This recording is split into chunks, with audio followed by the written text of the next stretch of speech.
Blahoželáme vám k získaniu vášho nového podlahového systému SafeFlex. Sme tu, aby sme zabezpečili hladký priebeh inštalácie a preto si poďme prebrať niekoľko užitočných tipov a trikov.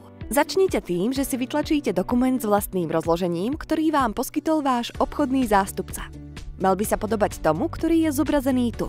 Tieto výkresy vám poslúžia ako vodítko a zabezpečia, aby každá oblasť dostala správny počet dielov. Z hľadiska spotrebného materiálu budete potrebovať len gumovú paličku a pár rukavíc. Predtým, ako sa vrhneme na inštaláciu, stručne si prezrime výrobky. Každá dlaždica má dve strany so vzájomne sa blokujúcimi výstupkami a dodáva sa v dvoch veľkostiach. 18x18 palcov a 6x18 palcov. Existujú 4 typy obkladových prvkov. 18-palcové hrany a 22-palcové rohy, pričom každá z nich je k dispozícii s alebo bez zámkových záložiek. Pred zostavením podlahy sa uistite, že všetky káble alebo hadice, ktoré chcete viesť, sú položené pod povrchom rohože. Teraz je čas začať s inštaláciou.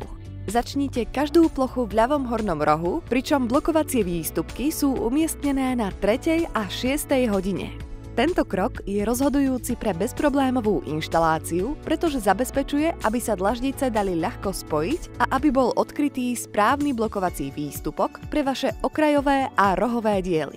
Zarovnajte jednotlivé dlaždice na seba a zaistite ich na mieste, pričom postupujte zľava doprava alebo zhora nadol.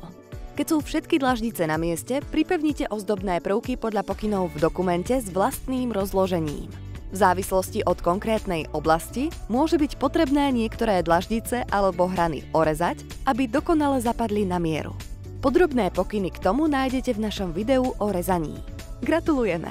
Váš podlahový systém SafeFlex je teraz úspešne nainštalovaný. Nezabudnite, že náš tím odborníkov je tu pre vás. Ak máte akékoľvek otázky alebo potrebujete ďalšiu pomoc, neváhajte sa na nás obrátiť. Vychutnajte si svoj nový podlahový systém SafeFlex a ďakujeme vám, že ste si vybrali nás, aby sme vám poskytli oporu pri práci.